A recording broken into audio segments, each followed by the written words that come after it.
નમસ્કાર વિદ્યાર્થી મિત્રો, આજના વિડીયોની અંદર આપણે ચેપ્ટર નંબર 4 જે છે એનું નીટના પીવાયક્યુ જે છે એ કરવાના છીએ. વિદ્યુત પ્રવાહની જે ચુંબકીય અસર અથવા તો તમે ગતિમાન વિદ્યુતભાર અને ચુંબકત્વ આપણે જે ચેપ્ટર કહીએ છીએ, આ ચેપ્ટરમાંથી પણ સારા એવા પ્રશ્નો નીટમાં પૂછાય છે. ચાલો તો શરૂઆત કરીએ. પહેલો પ્રશ્ન જે છે 10 સેન્ટીમીટર ત્રિજ્યા ધરાવતી અને સજ્જડ રીતે વીંટાળેલ 100 આટાના ગૂંચળામાંથી, ચાલો ત્રિજ્યા જે છે એ કેટલી આપેલી છે? 10 સેન્ટીમીટર. બરોબર. આટાઓની સંખ્યા જે છે એ કેટલી આપેલી છે? 100. ગૂંચળામાંથી 7 એમ્પિયરનો પ્રવાહ પસાર થાય છે, એટલે I બરાબર કેટલું આપેલું છે? 7. તો ગૂંચળાના કેન્દ્ર આગળ ચુંબકીય ક્ષેત્રનું મૂલ્ય ખાલી જગ્યા હશે. ચાલો, ગૂંચળાના કેન્દ્ર પાસે ચુંબકીય ક્ષેત્રનું મૂલ્ય મેળવવા માટે સૂત્ર આપણને યાદ હોવું જોઈએ. શું થાય? μ0 Ni/2r. ચાલો, કિંમત જે છે આની મૂકી દઈએ તો μ0 4π × 10⁻⁷, n એટલે 100 એટલે એને 10⁻2 આપણે ગણીશું, I એટલે 7, બરોબર, 2 અને R એટલે ત્રિજ્યા. ત્રિજ્યા કેટલી આપી છે? 10 સેન્ટીમીટર આપણને આપેલી છે. તો એને મીટરમાં ફેરવવા માટે 10⁻2 વડે આપણે ગુણવું પડશે. બરોબર છે. તો અહીંયા તમે છેદ ઉડાડશો તો 2 દુ 4, 7 દુ 14 અને 14 તેરી, પાઈની કિંમત 3.14 લઈએ એટલે 14 તેરી 42, એટલે થોડુંક એના કરતા વધારે આવશે, 43 44 જેવું. અને 10ની ઘાત તમે ગણશો એટલે ફાઇનલ આન્સર જે છે આપણો 4.4 × 10⁻³ ટેસ્લા આવશે. અને 10⁻³ ને મિલી કહેવાય, એટલે 4.4 મિલી ટેસ્લા એ આપણો આન્સર થશે. ચાલો, સાદુરૂપ ખાસ ધ્યાનથી આપવાનું એટલે ફાઇનલ આન્સરમાં ભૂલ જે છે એ ન પડે. એની પછીનો પ્રશ્ન કે જો પરિપથમાં ગેલ્વેનોમીટર G કોઈ આવર્તન દર્શાવતું ન હોય તો R નું મૂલ્ય જે છે એ શોધો. ચાલો, આ આપણને પરિપથ આપેલો છે. અહીંયા અવરોધ R છે, અહીંયા 400 ઓહ્મનો અવરોધ, અહીંયા 10 વોલ્ટની બેટરી છે, અહીંયા 2 વોલ્ટની બેટરી છે. આ ગેલ્વેનોમીટર જેમાંથી કોઈ પ્રવાહ પસાર નથી થતો. એટલે દાખલા તરીકે અહીંયાથી I જેટલો પ્રવાહ જે છે એ નીકળે તો આ I પ્રવાહ જે છે આવી રીતે પરિપથમાંથી પસાર થતો હશે, કારણ કે ગેલ્વેનોમીટરમાંથી કોઈ પ્રવાહ પસાર થતો નથી. આ જે બંધ પરિપથ છે એને આપણે નામ આપી દઈએ ABCDEF. હવે ABCDEF એ બંધ ગાળો છે, એમાં કિર્ચોફનો બીજો નિયમ જે છે આપણે લાગુ પાડીએ તો A થી નીકળીએ એટલે અવરોધના વોલ્ટેજ આપણને કઈ રીતે મળશે? અવરોધ ગુણ્યા પ્રવાહ કરવાથી. મુસાફરીની દિશામાં હોય એટલે અવરોધના વોલ્ટેજ માઇનસ. ત્યાંથી આગળ વધશું એટલે આ બેટરીનો ધન છેડો આવશે તો એના વોલ્ટેજ આપણે માઇનસ લખશું. બરોબર, કારણ કે આમાંથી કોઈ પ્રવાહ તો પસાર થતો નથી. ત્યાંથી આગળ વધશું એટલે અહીંયા બેટરીનો ઋણ છેડો પહેલા જે છે આવશે, એટલે એના વોલ્ટેજ જે છે એ પ્લસ લખશું. એ પાસે પહોંચી ગયા એટલે બરાબર 0. હવે -400 જે છે ઓલી બાજુ જશે તો +400 I થશે. 10 - 2 એટલે કેટલા થશે? 8. તો I બરાબર કેટલું થશે? 8/400 એમ્પિયર થશે. બરોબર. ચાલો, આ I જે છે આપણને મળી ગયું 8/400 એમ્પિયર. પણ આપણે મેળવવાનું છે R, અવરોધ. હવે આ જે લૂપ છે ABEF એમાં આપણે કિર્ચોફનો બીજો નિયમ લાગુ પાડીએ તો ફરીને પાછું -400 I, બરોબર, 400 × I. ત્યાંથી આગળ વધીએ એટલે I × R, એ પણ માઇનસ આવશે. ત્યાંથી આગળ વધીએ એટલે બેટરીનો ઋણ છેડો એટલે એના વોલ્ટેજ +10 બરાબર 0. ચાલો, શું મેળવવાનું છે આપણે? R જે છે મેળવવાનું છે. આપણી પાસે જે કિંમત છે એ આપણે મૂકી દઈએ. અહીંયા -400, I ની જગ્યાએ શું લખી શકીએ? 8/400 માઇનસ અહીંયા R જે છે એઝ ઇટ ઇઝ, અને I ની જગ્યાએ 8/400 વત્તા 10 બરાબર 0. I ની કિંમત જે છે આપણે મૂકી દીધી. અહીંયા 400 જે છે એ કેન્સલ થશે. બરોબર છે. તો 10 - 8 એટલે કેટલા વધશે? 2 વધશે. હવે આ આખું માઇનસ વાળું પદ જે છે ઓલી બાજુ જશે એટલે 8R/400. તો આની ઉપરથી R બરાબર આપણે શું લખી શકીએ? 2 × 400/8. રેડી?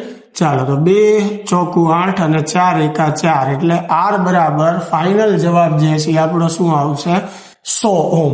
ક્લિયર થાય છે? સાદું રૂપ તમને જેમ સમજાય એમ આપી શકો છો, જે સરળ રીત તમને લાગે એ સાચો આન્સર આવે એ મહત્વનું છે. ચાલો ત્રીજો પ્રશ્ન કે એક લાંબા સુવાહક તારને આકૃતિમાં દર્શાવ્યા મુજબ A થી B ના અર્ધવર્તુળાકારમાં વાળવામાં આવે છે તો સ્થિર પ્રવાહની સંરચના માટે P બિંદુ પાસે ચુંબકીય ક્ષેત્ર. ચાલો એક આ તાર છે જેમાંથી I જેટલો પ્રવાહ પસાર થાય છે, આવી રીતે અર્ધવર્તુળાકાર સ્વરૂપે વાળેલો છે જેની ત્રિજ્યા R છે. તો આ તારના લીધે અહીંયા કેન્દ્ર પાસે ચુંબકીય ક્ષેત્ર કેટલું થાય? ચાલો જો સમગ્ર રિંગ હોય, આખી રિંગ, તો આપણને ખ્યાલ છે કેટલું થાય, μ0I છેદમાં 2R જેટલું.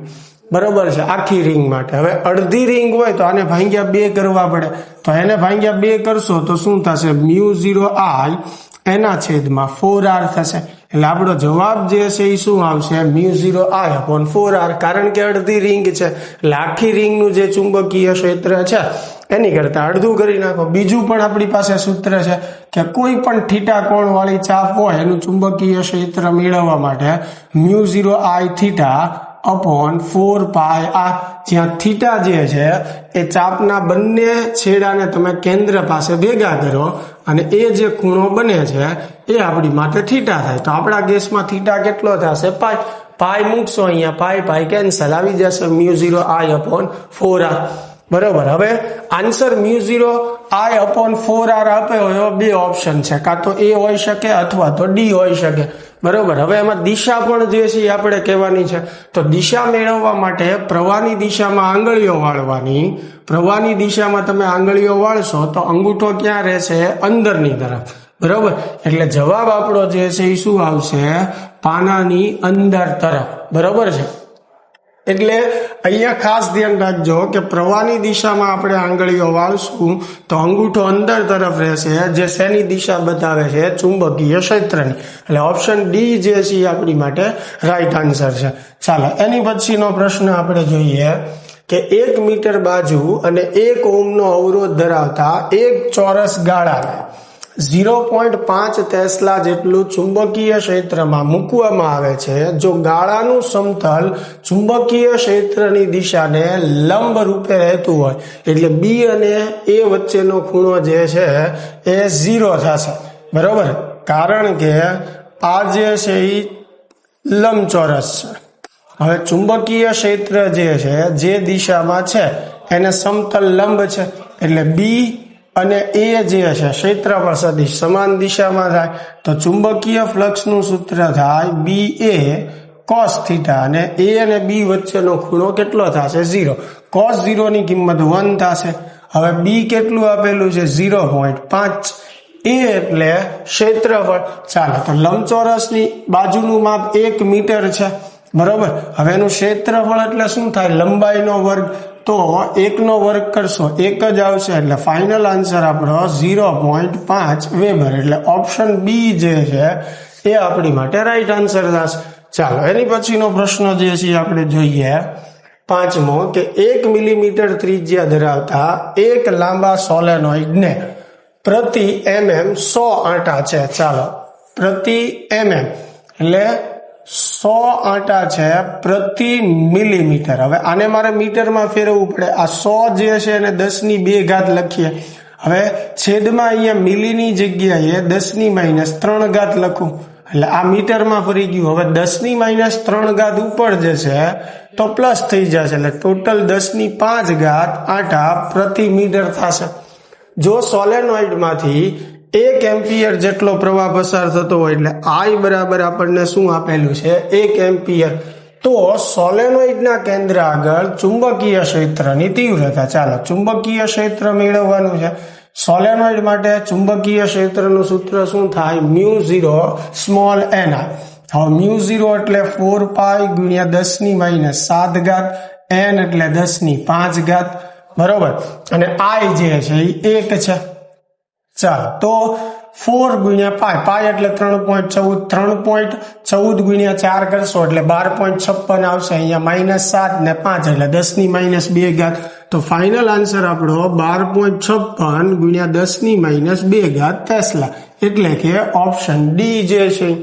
ચાલો એની પછીનો પ્રશ્ન આપણે જોઈએ. તો નીચે બે વિધાનો આપેલા છે, બરોબર. હવે ઓપ્શનમાં આપણને ખ્યાલ જ છે કે નીટમાં આવા વિધાન અને કારણવાળા પ્રશ્નો પૂછે જ છે, બરોબર. તો પહેલું વિધાન છે કે બાયોસાવરનો નિયમ પ્રવાહ ધરાવતા સુવાહકના ફક્ત અતિ સૂક્ષ્મ ખંડના કારણે ઉત્પન્ન ચુંબકીય ક્ષેત્રની તીવ્રતાનું સૂત્ર આપે. તો આપણને ખ્યાલ છે બાયોસાવરના નિયમનું સૂત્ર આપણે જે જોયું હોય ચેપ્ટરમાં, એ અતિ સૂક્ષ્મ ખંડના લીધે ઉદ્ભવતા ચુંબકીય ક્ષેત્રનું સૂત્ર જ આપે છે.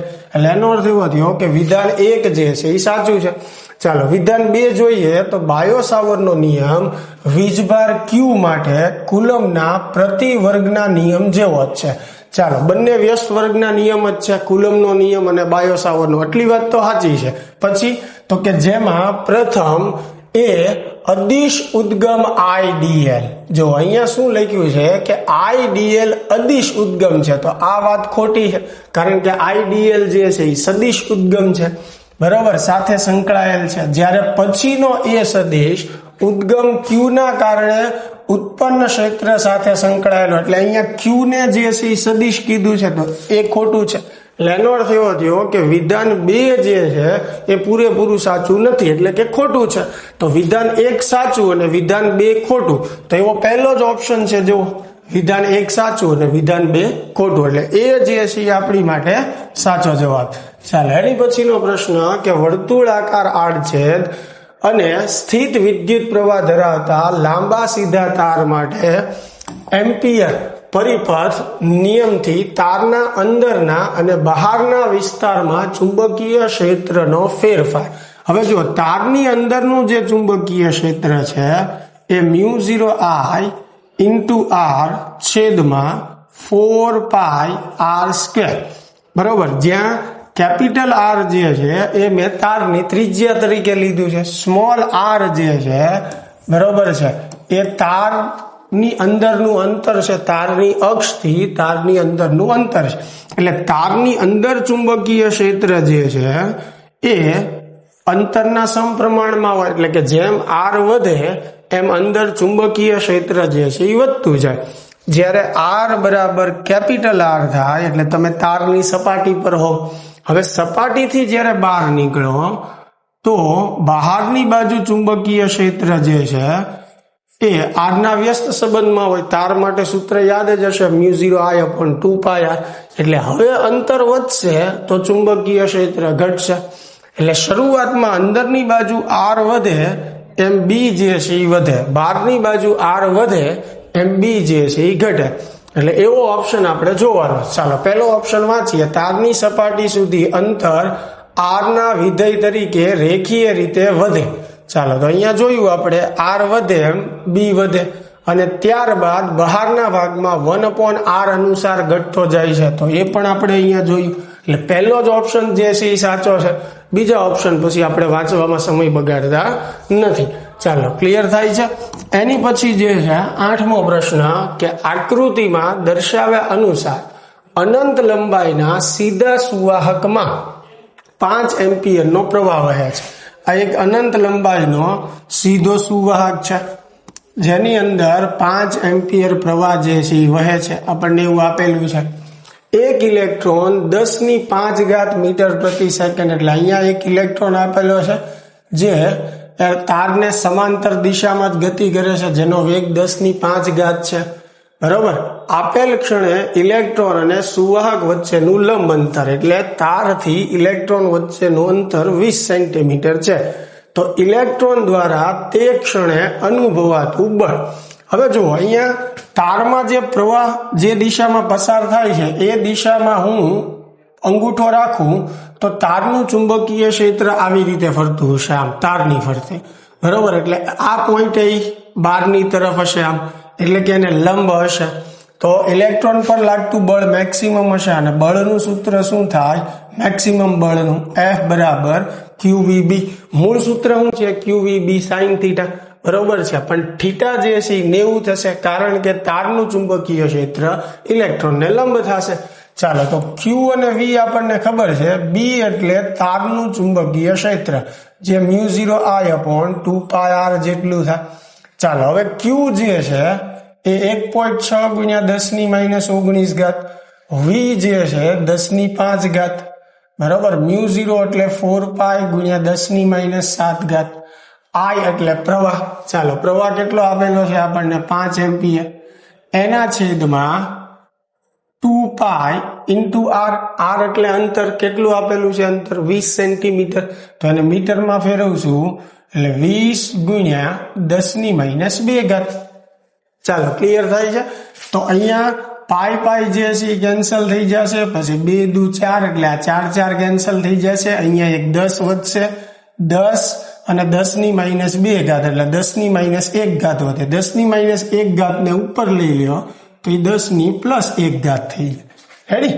ચાલો તો અહીંયા 1.6 × 5 કરશો એટલે 8 આવશે. હવે 10⁻19 ને 5 એટલે -14, -14 ને 7 એટલે -21 બરોબર, +1 એટલે 10⁻20. તો 8 × 10⁻20 ન્યૂટન.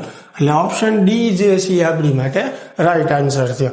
ચાલો એની પછીનો પ્રશ્ન જે છે આપણે જોઈએ કે ભાઈ F બરાબર QV cross BI plus BJ plus B0K માં Q બરાબર 1 છે, જ્યાં V બરાબર 2I plus 4J plus 6K અને F બરાબર 4I minus 20J plus 12K હોય તો બી નું સંપૂર્ણ સમીકરણ શું હશે? ચાલો બી નું સંપૂર્ણ સમીકરણ એટલે આપણે આ મેળવવાનું છે. એટલે આની અંદર આપણે બી અને B0 જે છે એ ગોતવાના છે.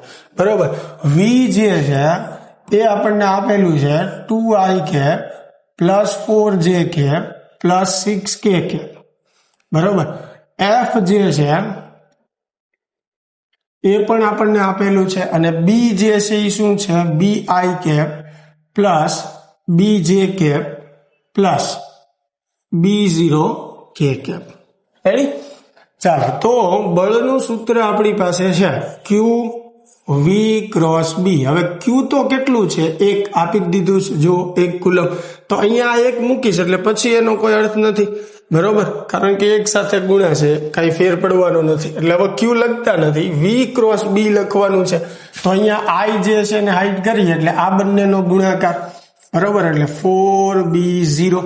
હવે આ બંનેનો ગુણાકાર એટલે -6B.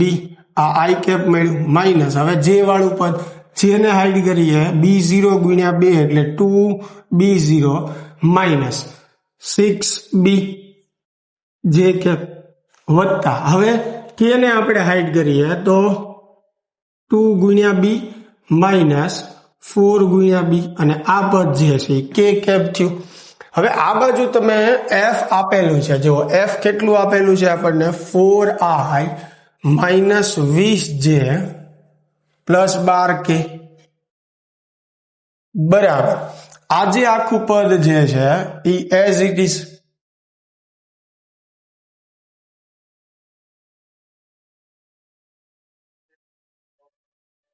ચાલો અહીંયા 2B માઇનસ 4B એટલે -2B થશે, એટલે -2B K કેપ. ખ્યાલ આવે છે? ચાલો હવે સામ સામે તમે યામ સરખાવી શકો, x યામ સરખાવી શકો, y યામ સરખાવી શકો. બરોબર. Z યામ સૌથી પહેલા Z યામ હું સરખાવું. અહીંયા જુઓ તમે તો Z યામ હું સરખાવીશ. આ બાજુ Z યામ કેટલો છે 12, આ બાજુ જે છે Z યામ કેટલો છે -2B. તો B બરાબર કેટલું આવશે -6. બરોબર. 6 દુ 12 થશે એટલે અહીંયા છેદ ઉડાડશો તો B બરાબર કેટલું થશે -6. ચાલો B જે છે એ મળી ગયું. હવે એવી રીતે જે છે આપણે x યામ સરખાવી દઈએ. આ બાજુ x યામ જે છે એ કેટલો છે 4, આ બાજુ x યામ જે છે એ કેટલો છે 4B0 -6 ઇન્ટુ B. હવે B જે છે આપણી પાસે છે કેટલું છે -6 છે. ચાલો 4B0 જે છે એને સૂત્રનો ઘડતા બનાવીએ. માઇનસ માઇનસ પ્લસ થઈ જશે એટલે 36 વત્તા 36 આ બાજુ આવશે તો -36 થશે. બરોબર. તો 36 માંથી 4 કાઢશું પણ -36 છે એટલે -32 વધશે. 4 × 8 = 32 એટલે B0 જે છે એ -8 આવશે. ચાલો તો બી અને B0 જે છે આપણને મળી ગયું છે એ અહીંયા મૂકી દો. બી ની વેલ્યુ જે છે કેટલી છે -6 એટલે -6 આઈ કેપ વત્તા બી ની વેલ્યુ જે છે એ અહીંયા -6 એટલે -6 જે કેપ અને B0 જે છે એની વેલ્યુ કેટલી છે -8 એટલે -8 કે કેપ. લ્યો તો આ જે છે એ આખો બી નો સદિશ થઈ ગયો. તો હવે એવો ઓપ્શન જે છે આપણને ક્યાં આપેલો છે તો સી ઓપ્શન તમે જુઓ -6 આઈ કેપ -6 જે કેપ -8 કે કેપ એટલે સી ઓપ્શન જે છે એ આપણી માટે રાઈટ આન્સર છે. ક્લિયર થાય છે.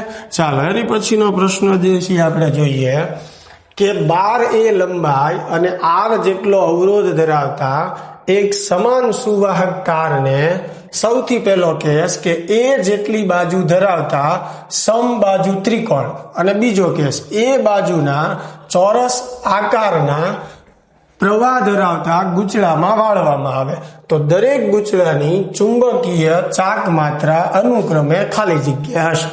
હવે સમજો કે આપણી પાસે જે તાર છે એની ટોટલ લંબાઈ જે છે એ 12A છે.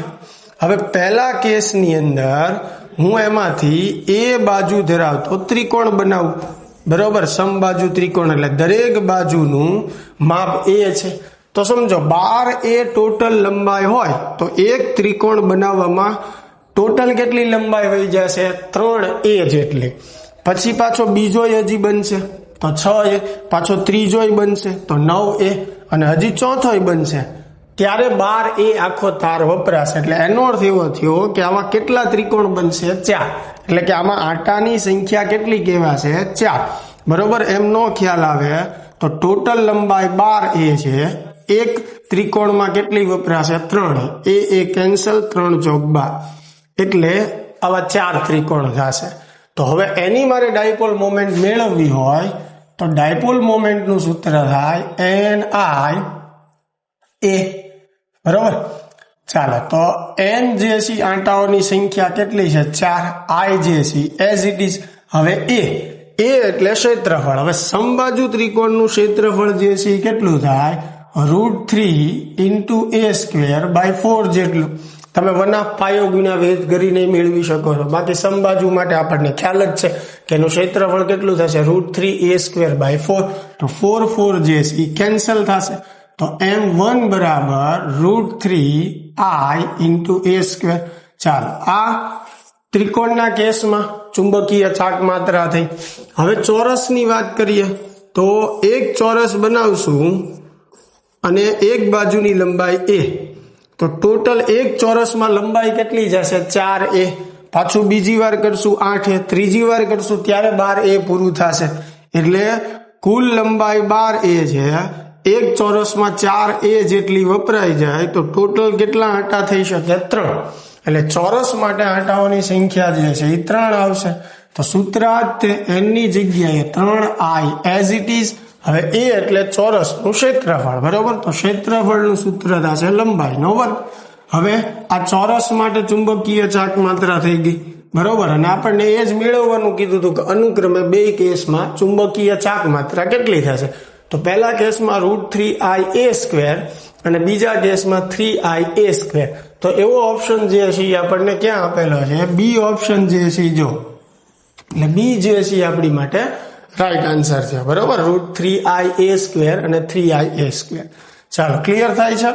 એની પછીનો પ્રશ્ન જે છે કે 50 સેન્ટીમીટર લંબાઈ અને 100 આંટા ધરાવતો એક લાંબો સોલેનોઇડ 2.5 એમ્પિયર પ્રવાહ ધરાવે છે. તો સોલેનોઇડના કેન્દ્રમાં ચુંબકીય ક્ષેત્ર.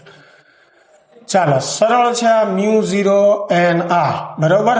સ્મોલ n એટલે એકમ લંબાઈ દીઠ આંટાની સંખ્યા. સ્મોલ n ની જગ્યા તમે લખી શકો કેપિટલ N ના છેદમાં f. હવે μ0 જે છે એ 4π × 10⁻⁷. n એટલે આંટાની સંખ્યા 100 એટલે એની જગ્યાએ 10⁻² લખી નાખીએ. I એટલે પ્રવાહ કેટલો આપેલો છે 2.5. હવે L એટલે લંબાઈ કેટલી આપી છે 50 સેન્ટીમીટર એટલે 50 × 10⁻². મીટરમાં આપણે એને ફેરવવું પડશે. હવે આનું સાદું રૂપ આપશો એટલે સિમ્પલ છે. આ પ્રશ્ન ટેક્સ્ટ બુકમાં પણ છે. ઓપ્શન A જે છે આપણી માટે રાઈટ આન્સર થશે 6.28 × 10⁻⁴ ટેસ્લા. એકદમ સરળ ને ઈઝી ક્વેશ્ચન છે. ચાલો એની પછીનો પ્રશ્ન જે છે કે એક ચલિત ગૂંચળાવાળા ગેલ્વેનોમીટરની પ્રવાહ સંવેદિતા. ચાલો પ્રવાહ સંવેદિતા જે છે એને ધારો કે હું કહી દઉં x1 બરોબર, અથવા તો x કહી દઈએ અને એને દર્શાવાય phi/I વડે, જેને મેં x કહી દીધું. તો એનું સૂત્ર શું થાય? NBA/K. આ પ્રવાહ સંવેદિતાનું સૂત્ર છે અને જેની કિંમત આપણને આપેલી છે 5 ડિવિઝન પ્રતિ મિલી એમ્પિયર. તો અહીંયા મિલીની જગ્યાએ 10⁻³ મૂકો તો એ 10⁻³ ઉપર આવે તો પ્લસ ઘાત થઈ જાય એટલે ડિવિઝન પ્રતિ એમ્પિયર થઈ જશે. એટલે આ પ્રવાહ સંવેદિતા છે બરોબર. ચાલો હવે શું કીધું છે કે વોલ્ટેજ સંવેદિતા જે છે એ 20 ડિવિઝન પ્રતિ વોલ્ટ છે. ચાલો વોલ્ટેજ સંવેદિતાને આપણે y કહી દઈએ, જેનું સૂત્ર phi/V થાય અને phi/V એટલે NBA/KR જે છે એ લખી શકાય અને એની કિંમત આપણને આપી છે 20 ડિવિઝન પ્રતિ વોલ્ટ. તો આ ગેલ્વેનોમીટરનો અવરોધ, ધારો કે ગેલ્વેનોમીટરના અવરોધને આપણે R કહીએ છીએ, તો R મારે મેળવવાનું છે બરોબર.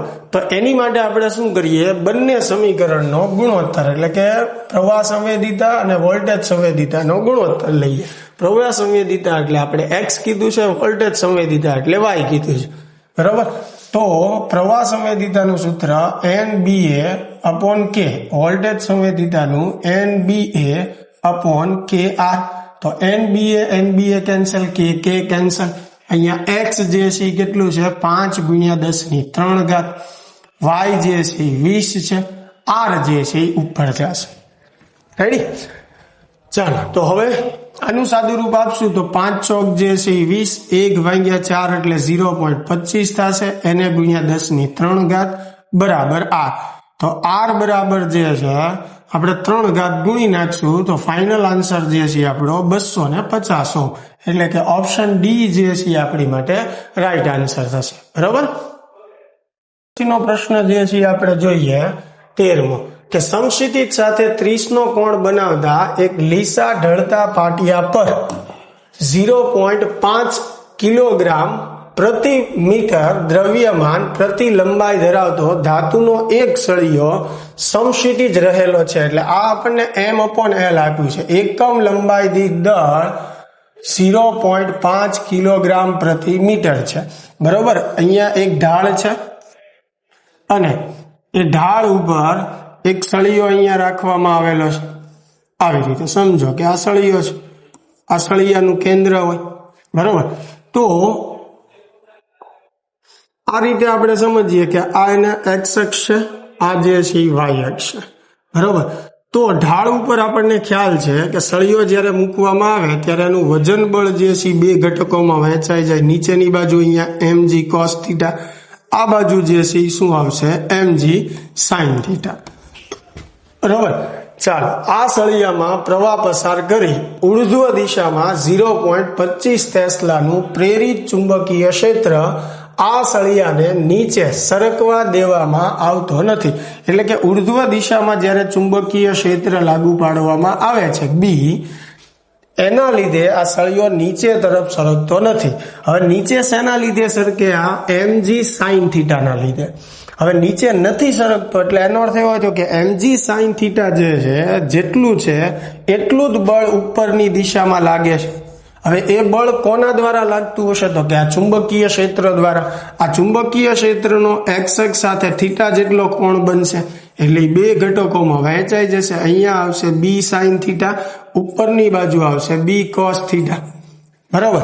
તો આ ચુંબકીય ક્ષેત્રના લીધે જે બળ લાગશે એ mg sin θ ને શું કરશે? સંતુલિત કરશે. હવે પ્રવાહધારિત તાર ઉપર લાગતું બળ જે છે કેટલું હોય? BI/L જેટલું હોય બરોબર. પણ હવે બી કયો ઘટક લેવો પડશે આપણે? કોસ વાળો, કારણ કે mg sin θ ની વિરુદ્ધ કયો ઘટક છે? b cos θ છે. એટલે b cos θ into IL એ આ તાર ઉપર લાગતું બળ થયું, જે કોના જેટલું હશે? તો કે mg sin θ જેટલું હશે બરોબર. તો જ તાર અહીંયા સંતુલિત અવસ્થામાં જે છે એ રહી શકે. તો વહેતો પ્રવાહ ગોતો એટલે I જે છે આપણે મેળવવાનું છે. ચાલો I ને સૂત્રનો કરતા બનાવીએ તો આ એમ એલ જે છે છેદમાં જશે એટલે એમ ના છેદમાં એલ ઇન્ટુ જી. અહીંયા જે છે બી કોસ થીટા એ જે છે એ છેદમાં આવશે એટલે આ બી. હવે સાઈન ના છેદમાં કોસ આવશે એટલે ટેન થીટા થાય અને થીટા જે છે આપણને કેટલું આપેલું છે 30. બરોબર. તો આ ધ્યાનથી સમજો કે આઈ મારે મેળવવાનું છે એટલે એલ આ બાજુ જશે નીચે તરફ, એવી રીતે બી કોસ થીટા પણ નીચે જશે. તો બી તો નીચે લખ્યું જ છે મેં.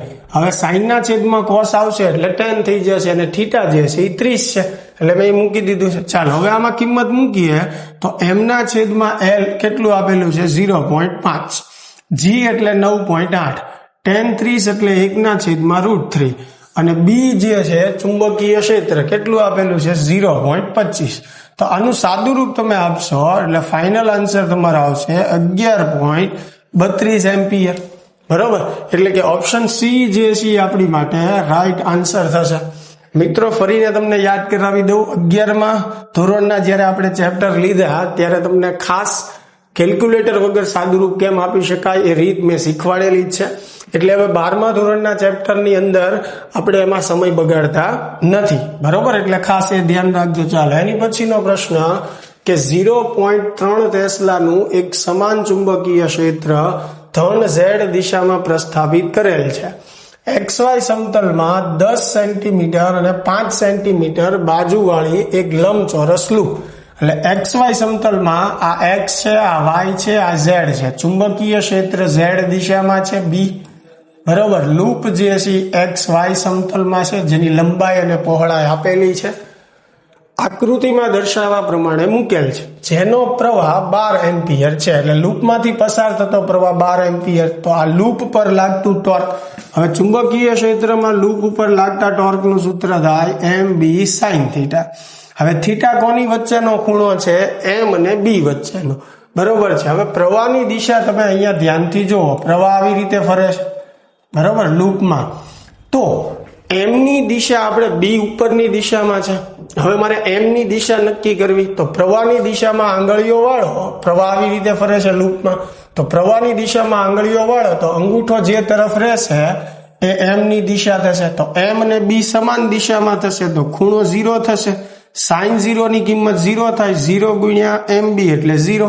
તો ટોર્કનો જવાબ જે છે એ શું આવશે? 0. એટલે ઓપ્શન બી જે છે એ આપણી માટે રાઈટ આન્સર થશે. ચાલો એની પછીનો પ્રશ્ન જે છે કે આકૃતિમાં દર્શાવ્યા પ્રમાણે પેપરના સમતલને લંબ રૂપે રાખેલા 3 અતિ લાંબા સમાંતર તારમાંથી. ચાલો હવે તાર કઈ રીતે રાખ્યા છે એ ખાસ જે છે સમજો. આ પ્રથમ તાર છે, અહીંયા બીજો તાર છે, અહીંયા ત્રીજો તાર છે. એટલે તાર આવી રીતે તમારા તરફ છે. આ પહેલો તાર છે, આ બીજો તાર છે અને આ ત્રીજો તાર છે. બરોબર છે.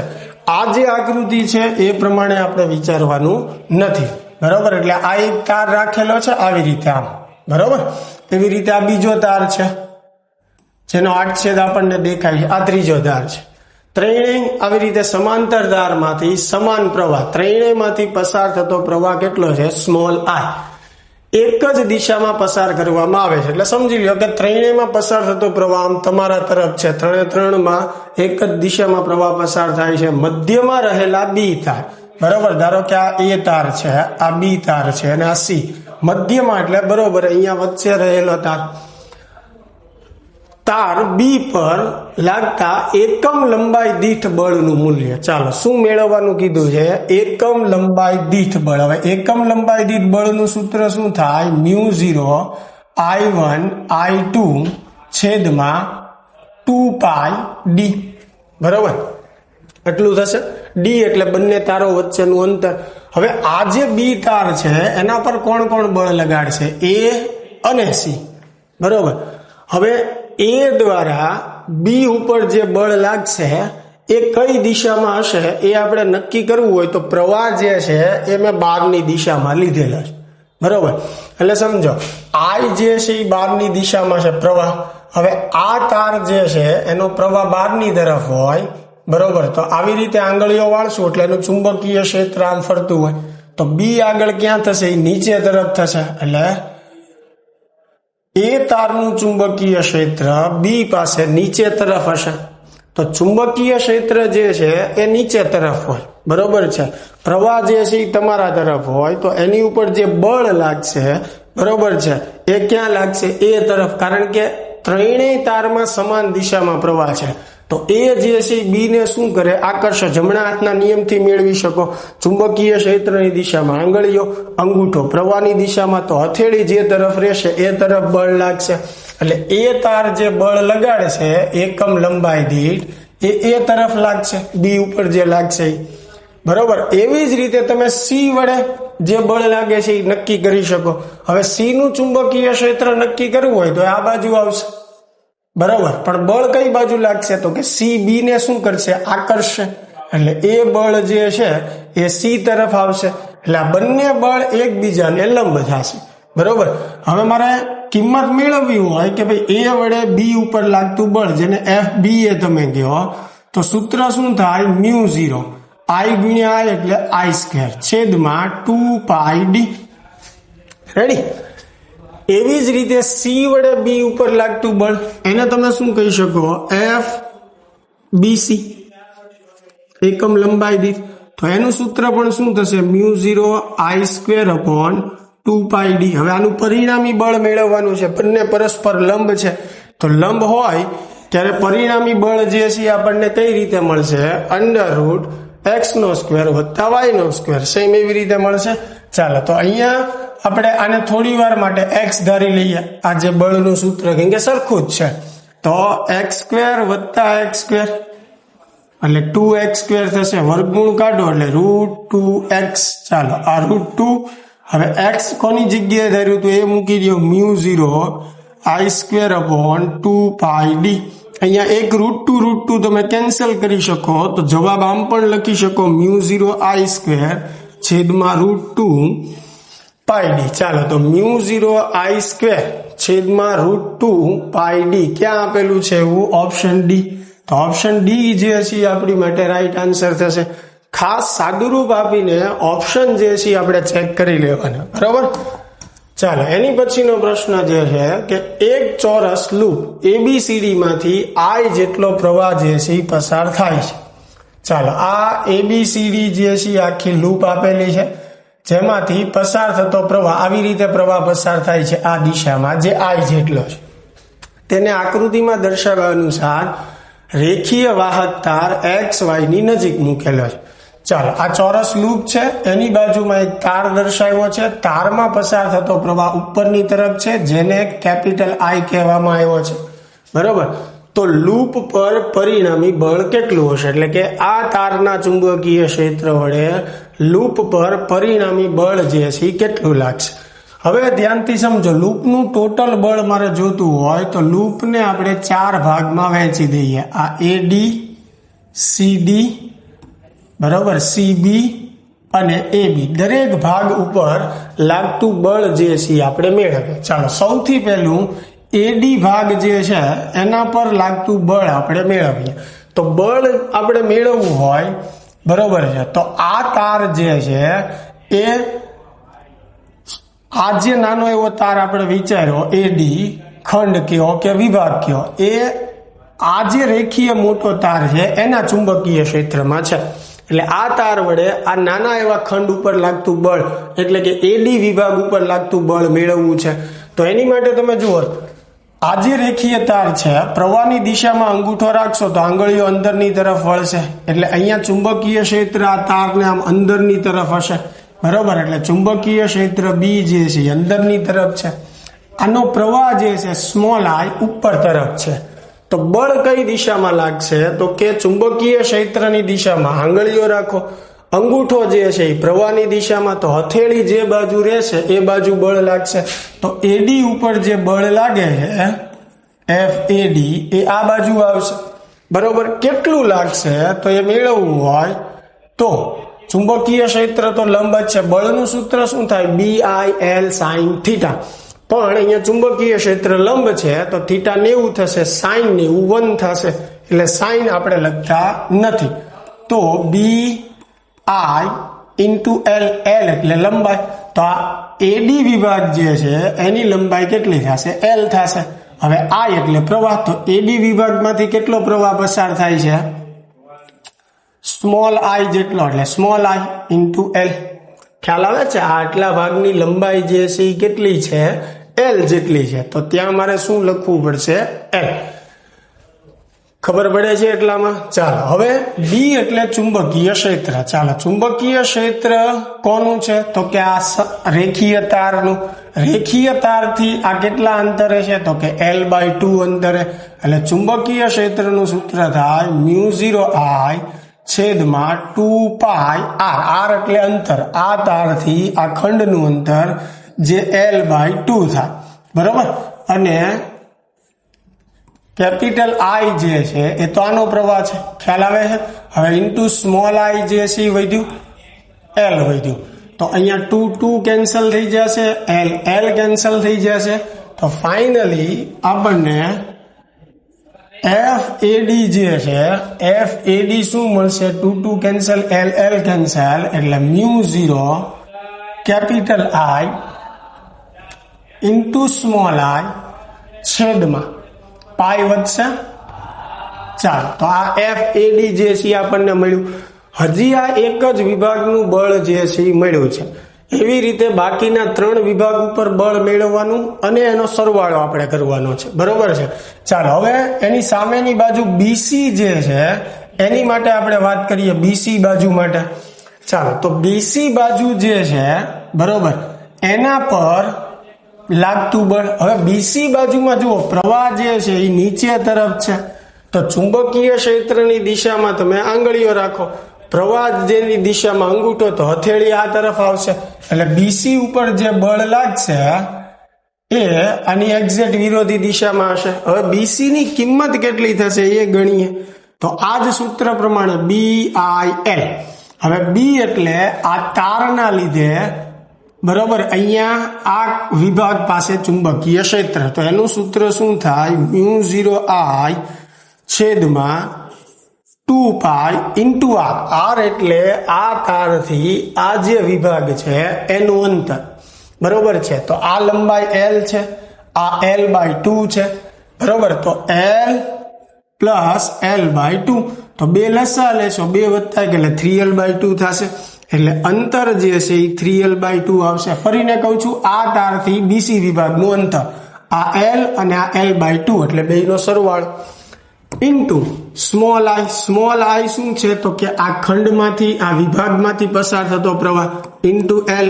L એટલે લંબાઈ, બરોબર છે. તો એની લંબાઈ L છે. ચાલો તો ફરીને પાછું અહીંયા L જે છે કેન્સલ, 2 કેન્સલ. તો BC બરાબર જે છે એ શું આવશે? μ0 કેપિટલ I સ્મોલ I એના છેદમાં 3 × π. ચાલો BC વિભાગ જે છે એનું બળ મળ્યું. હવે તમે સમજો આપણે CD અને AB વિભાગનું બળ મેળવવાનું છે. હવે અહીંયા આ જે DC કે CD વિભાગ છે એનો પ્રવાહ આ બાજુ છે, ચુંબકીય ક્ષેત્રને લંબ છે. હવે ધ્યાનથી સમજજો કે ચુંબકીય ક્ષેત્રની દિશામાં આંગળીઓ, અંગૂઠો પ્રવાહની દિશામાં, તો હથેળી ઉપર રહેશે. એટલે આના પર લાગતું બળ જે છે, બરોબર, DC કે CD વિભાગ ઉપર એ ઉપર તરફ લાગતું હશે. સેમ એવી રીતે AB માટે તમે મેળવશો તો ચુંબકીય ક્ષેત્રની દિશામાં આંગળીઓ, અંગૂઠો પ્રવાહની દિશામાં, તો બળ નીચે તરફ આવશે. એટલે AB વિભાગ ઉપર લાગતું બળ જે છે એ નીચે તરફ આવશે.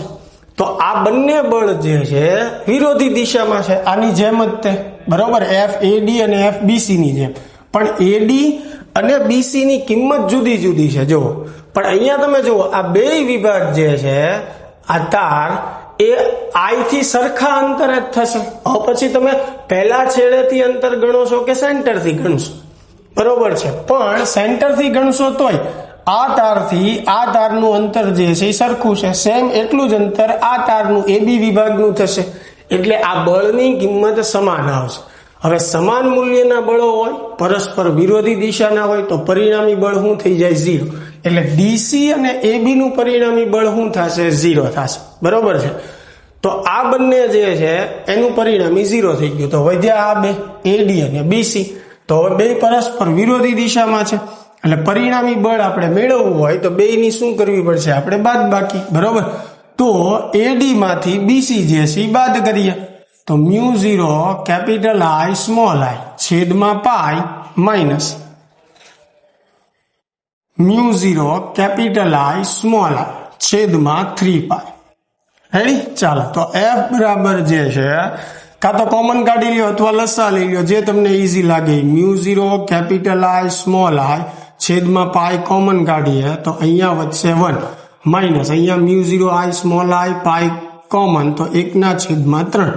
ચાલો આવો ઓપ્શન જે છે ક્યાંય આપણને આપેલો છે?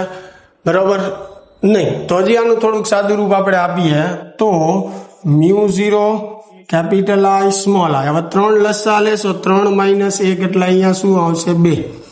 બરોબર. હવે નીચે જે 3 લસા લીધા એ 3 અને પાઈ સાથે લખી નાખીએ. ચાલો છેદમાં 3 પાઈ હોય એવા બે જ ઓપ્શન છે. બરોબર. એક એ ઓપ્શન છે અને એક સી ઓપ્શન છે. હવે આપણે જોઈએ શું આપ્યું છે 2 મ્યુ0 I into small I. 2 મ્યુ0 I into small I છેદમાં 3 પાઈ એટલે ઓપ્શન એ જે છે એ આપણી માટે રાઈટ આન્સર થશે. ચાલો ક્લિયર થાય છે? એની પછીનો પ્રશ્ન જે છે જોઈએ આપણે કે એ ત્રિજ્યાના લાંબા સુરેખ તારમાંથી સ્થાયી પ્રવાહ પસાર થઈ રહ્યો છે.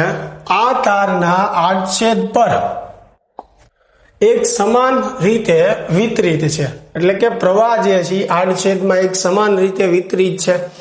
તારના અક્ષથી ત્રિજ્યાવર્તી અંતર a/2. હવે તારની ત્રિજ્યા a છે, a/2 એટલે એનાથી ઓછું થયું, એટલે કે તારની અંદર પૂછ્યું છે. તારની અંદર ચુંબકીય ક્ષેત્રનું સૂત્ર થાય મ્યુ0 I ઇન્ટુ r છેદમાં 2 પાઈ r². આ મેઇન સૂત્ર છે. એમાં કેપિટલ R તારની ત્રિજ્યા છે, સ્મોલ r અંતર છે. ચાલો તો એ પ્રમાણે આપણે મૂકીએ તો મ્યુ0 I r એટલે અંતર. કેટલું અંતર કીધું છે?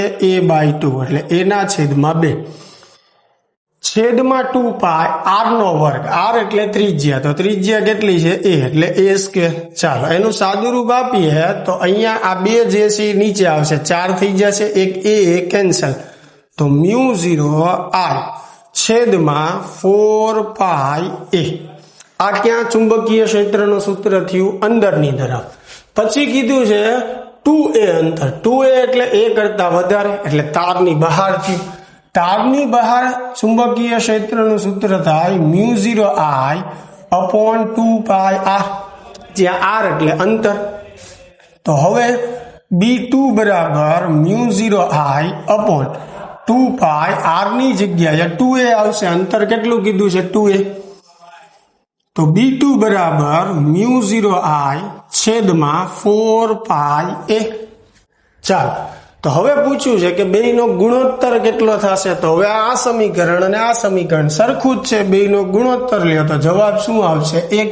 તો ઓપ્શન સી જે છે આપણી માટે રાઈટ આન્સર થશે. ચાલો ક્લિયર થાય છે? એની પછીનો પ્રશ્ન આપણે જોઈએ કે એક લાંબા તારમાંથી સ્થાયી વિદ્યુત પ્રવાહ વહે છે અને તેને વર્તુળાકાર વાળતા બનતા લૂપના કેન્દ્ર પર મળતું ચુંબકીય ક્ષેત્ર B છે. ચાલો આપણી પાસે એવું વિચારીએ કે L લંબાઈનો તાર છે, એને વર્તુળાકાર વાળી દઈએ એટલે એની ત્રિજ્યા જે છે એ r જેટલી બને છે. તો એનું જે ચુંબકીય ક્ષેત્ર છે B બરાબર એ થશે મ્યુ0 I છેદમાં 2r જેટલું. હવે r કેટલું થશે? તો કે તારની ટોટલ લંબાઈ કેટલી છે? L. તારમાંથી વર્તુળ બનાવ્યું એટલે તારની લંબાઈ બરાબર વર્તુળની લંબાઈ. વર્તુળની લંબાઈ એટલે 2 પાઈ r થશે. તો r બરાબર શું થશે? L/2 પાઈ. ચાલો તો અહીંયા કિંમત આપણે મૂકી દઈએ મ્યુ0 I છેદમાં 2 r ની જગ્યાએ L/2 પાઈ. બરોબર.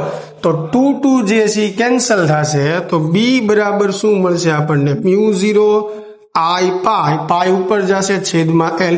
ચાલો આ પહેલા કેસમાં ચુંબકીય ક્ષેત્રનું સૂત્ર થાય છે. હવે શું કહે છે કે હવે ધારો કે આ જ તારને વર્તુળાકાર n આંટાવાળા લૂપમાં વાળવામાં આવે. તાર ઈનો ઈ જ છે પણ એમાંથી n આંટા બનાવવાના. તો હવે શું ફેર પડશે? તો કે n આંટા બનાવો એટલે એક વર્તુળની ત્રિજ્યા જે છે એ બદલાઈ જશે. ધારો કે એક વર્તુળની ત્રિજ્યા r' છે, એવા કેટલા વર્તુળ બનાવ્યા? n. તો બધા વર્તુળની લંબાઈ બરાબર તારની લંબાઈ, બરોબર છે. તો આર પ્રાઇમ જે છે એ કેટલું થશે? L ના છેદમાં 2πn. હવે નવું ચુંબકીય ક્ષેત્ર મારે મેળવવું હોય તો સૂત્ર થાય μ0 ni. n આંટાવાળી રિંગ હોય ત્યારે n વડે ગુણવું પડે. અહીંયા સ્મોલ n એટલે એકમ લંબાઈ દીઠ આંટાની સંખ્યા નથી, કુલ આંટાની સંખ્યા છે, એ ધ્યાન રાખજો. છેદમાં 2r. ચાલો, તો μ0 ni 2 r ની જગ્યાએ શું લખી શકીએ? L ના છેદમાં 2πn. ચાલો, અહીંયા 2 જે છે આપણે કેન્સલ કરશું. આ n ઉપર જશે એટલે n સ્ક્વેર થશે, એટલે n સ્ક્વેર અલગ લખું છું, બરોબર. બાકી જે છે એ μ0 ઇન્ટુ i, પછી પાઈ જે છે એ ઉપર જશે, બરોબર, અને એના છેદમાં l વધશે. હવે μ0 i પાઈ છેદમાં l એની જગ્યાએ શું લખી શકાય? b. તો b પ્રાઇમ બરાબર આ n સ્ક્વેર એમ નામ, આની જગ્યાએ b લખીએ, બરોબર. તો આ આપણો રાઈટ આન્સર છે. n સ્ક્વેર b જે છે એટલે કે નવું ચુંબકીય ક્ષેત્ર n સ્ક્વેર ગણું થશે. આની જગ્યાએ ઘણીવાર પ્રશ્ન એવી રીતે પણ પૂછે કે n આંટાની બદલે 5 આંટા, 4 આંટા, 10 આંટા, એટલે આપણે આ જ સૂત્ર યાદ રાખવાનું કે n સ્ક્વેર ગણું થાય. પછી જેટલા આંટાની સંખ્યા આપી હોય અહીંયા મૂકી દો એટલે આન્સર મળી જશે.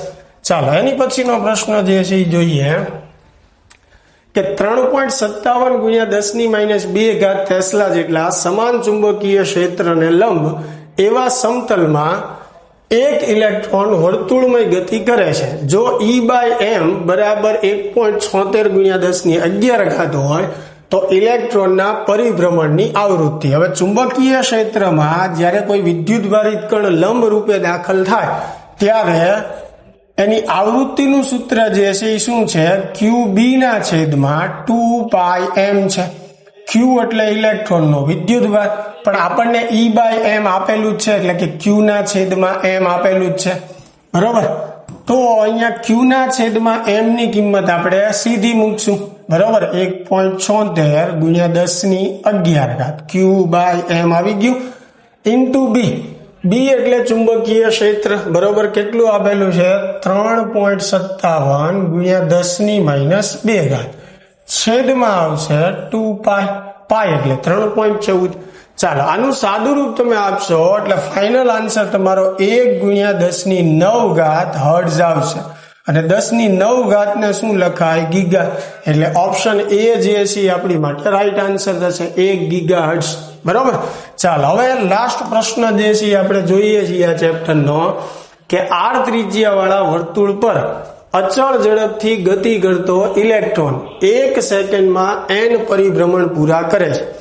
હવે 1 સેકન્ડમાં થતા પરિભ્રમણની સંખ્યાને આપણે શું કહીએ? આવૃત્તિ. એટલે આવૃત્તિ આપી છે n, તો તેના કેન્દ્ર આગળ મળતું ચુંબકીય ક્ષેત્ર. હવે વર્તુળના રિંગના કેન્દ્ર પાસે ચુંબકીય ક્ષેત્રનું સૂત્ર શું થાય? μ0I/2r. હવે જ્યારે કોઈ પણ વસ્તુ f આવૃત્તિથી પરિભ્રમણ કરતી હોય તો એની દ્વારા રચાતો પ્રવાહ કેટલો થાય? f × e. અહીંયા આવૃત્તિને એને n કીધું છે તો આપણે n × e લખશું. ચાલો, તો i ની જગ્યાએ જે છે આપણે n × e મૂકી દઈએ તો આપણું ફાઇનલ સૂત્ર μ0ne/2r. એટલે ઓપ્શન સી જે છે એ આપણી માટે રાઈટ આન્સર થશે. ચાલો મિત્રો, તો આ જે છે ચેપ્ટર 4 ના આપણે નીટના PYQs હતા, બરોબર. આની કરતા પણ વધારે પ્રશ્નો જે છે હોઈ શકે છે. જો ખાસ તમારે પ્રેક્ટિસ માટે વધારાના પ્રશ્નોની જરૂર હોય તો ખાસ મને કોમેન્ટ કરજો, તો આપણે વિડીયોની કોમેન્ટની અંદર PDF ફાઇલ જે છે એ મૂકી દેશું જેથી કરીને વધારે પ્રશ્નો તમે સોલ્વ કરી શકો. ચાલો, મળીએ તો નેક્સ્ટ લેક્ચરમાં.